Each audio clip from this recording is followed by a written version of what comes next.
ты должен рассматривать все сценарии. Ты не можешь, я зайду и откручу. Ты должен смотреть, а если вот так пойдет, а если вот так пойдет, а если вот сюда зайдем. Ты должен все сценарии. Я думаю, что мое личное мнение, я бы Хамзату посоветовал бы, чтобы он в стойке дрался с ним. Вот чисто по боксу пустых, Khamzat лучше. And he will never, because he's a cunt. He just messaged my girlfriend. You understand? That's yeah, it. I believe that. Well, I am the best heavyweight in the world, but I want to show everyone that I'm the best heavyweight in the world. Ciryl Gane's lost 2 title shots, and I want to give him his 3rd. Khabib Nurmagomedov believes he knows the key to victory for Khamzat Chimaev in his upcoming middleweight title fight against Dricus du Plessis, and it might not be what most people are expecting. According to Khabib, the secret isn't all about wrestling. He actually thinks Chimaev should go toe-to-toe with du Plessis on the feet. The guy who made his career by dominating opponents with wrestling is telling Chimaev how to box. Он интересный соперник. Он очень крепкий, он будет драться. Такой своеобразный кикбоксинг, руки-ноги выкидывать. Вот что... From Khabib's point of view, people tend to overestimate du Plessis' size. He doesn't think du Plessis will have much of a size advantage if anyone thinks this way. Du Plessis might be a little taller, but Khabib doesn't believe there's a big weight gap. And that's important when people assume Chimaev might struggle with someone bigger and bulkier. До чемпионства еще главных боях. Опыт у него колоссальный. Да, у него опыт большой, надо учитывать. Просто, когда ты готовишься к такому бою, ты должен рассматривать все сценарии. Ты не можешь, я зайду и откручу. Ты должен смотреть, а если вот так пойдет, а если вот так пойдет, а если вот сюда зайдем. Ты должен все сценарии. Khabib also gave a full breakdown of du Plessis' fighting style. He said du Plessis is one of those fighters who just keeps coming unless you stop him early. He's not easy to put away, and he won't quit. Even though he might not be super technical or precise, du Plessis makes up for it with pressure and volume. He's always throwing something. Punches, kicks, anything to keep his opponents moving backward. Хорошо, вот что плохо у Дю Плесси, такой точный, но он очень много выкидывает. Он постоянно выкидывает руки, ноги, постоянно он в атаке, если вы смотрели. Даже Стрикландом. Я в этом бою конкретно ошибся. Я думал, что Стрикланд своим давлением все он должен взять. Но он его перебил. Перебил как своим. Он очень много накидывает. Он не стоит. Khabib made it clear that if he were coaching Chimaev directly, he'd suggest starting smart and saving energy for the later rounds. He believes Chimaev has the tools to win, not just with wrestling, but with controlled striking. The advice isn't about rushing in, it's about timing and smart decision making. Бывают такие бойцы, вот они заходят, он так думает, кидает, смотрит. А бывают такие, не так сильно у них техника, но он очень много накидывает. Я думаю, что мое личное мнение, я бы Хамзату посоветовал бы, чтобы он в стойке дрался с ним. Вот чисто по боксу пустых, Khamzat лучше. Вот чисто по боксу. Это мое мнение. Просто здесь есть такой момент, ты можешь сфорсировать события. Там раунд, 2. Но если ты его не финишируешь, ты очень много энергии потратишь. А потом надо в чемпионских боях. Раунды, да. А Khamzat не был в чемпионских раундах. По-моему, не был никогда.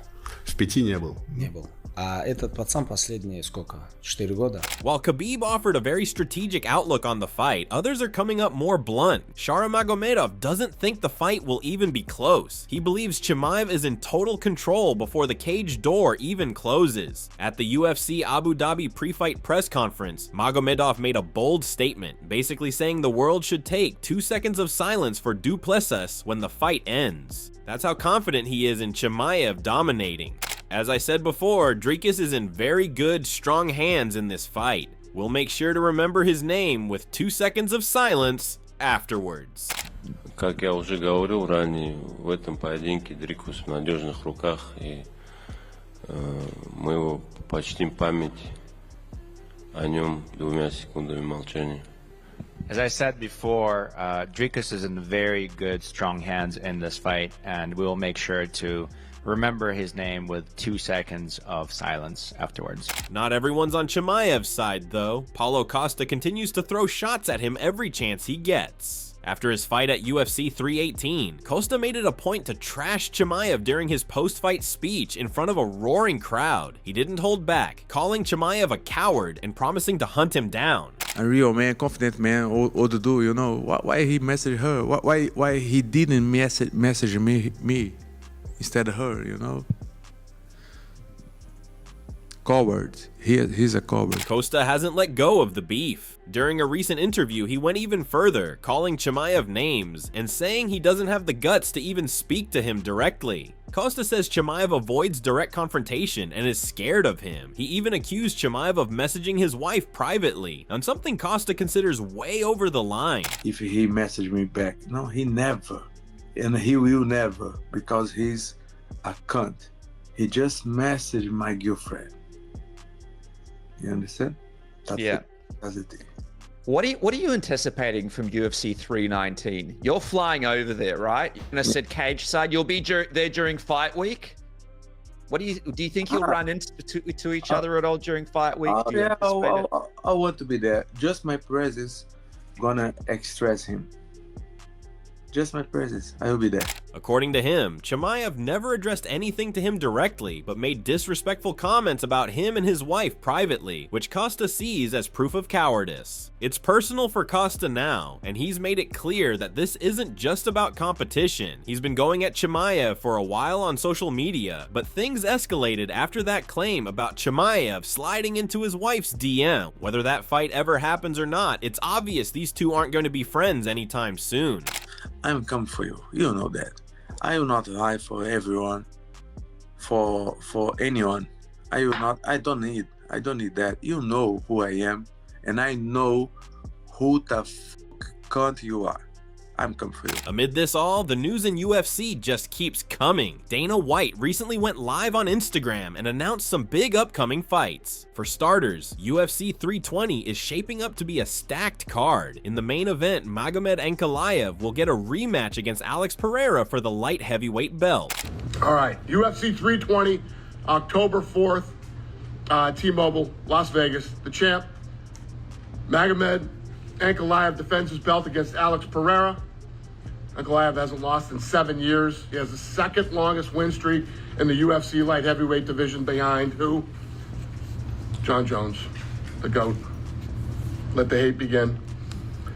Pereira, former two-division champ, 10 of his 12 wins have come by knockout, and he has the highest striking accuracy in the light heavyweight division. He also announced that Tom Aspinall would fight Ciryl Gane, another exciting fight that fans are already hyped for.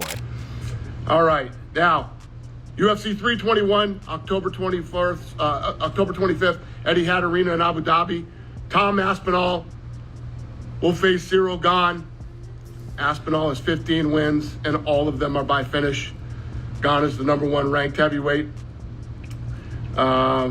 But even with all those announcements, people watching the live stream kept asking about one man, Islam Makhachev. Dana didn't give a full update, but did tease that news is coming soon. He smiled and said they're working on something, which naturally got people speculating. Anything else? We good? You happy? You pissed? Islam, yeah, we're working on Islam. We'll have some Islam news soon.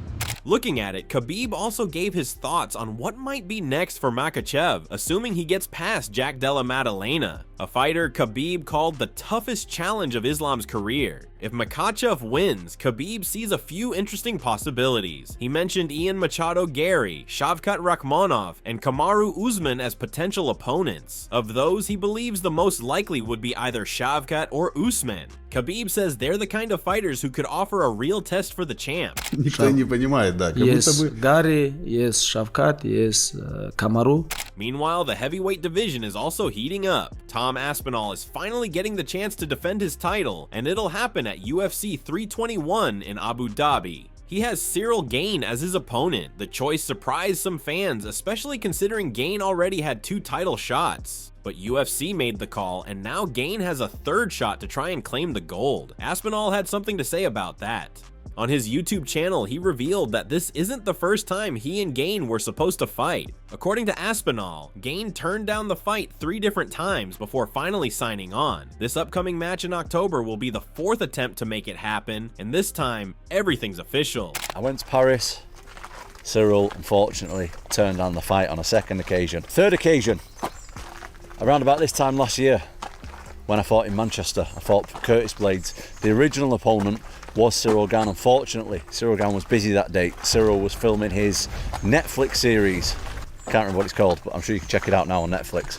Ciryl was doing that, so he couldn't make that date either, and now we are matched up for the 25th of October, Abu Dhabi, me and Ciryl. The champ isn't shy about how he feels either. He said he's planning to end Gane's run in the title picture once and for all. In his words, this is Gane's third strike, and if he loses again, that should be it for him in terms of title opportunities. Aspinall wants to close that chapter.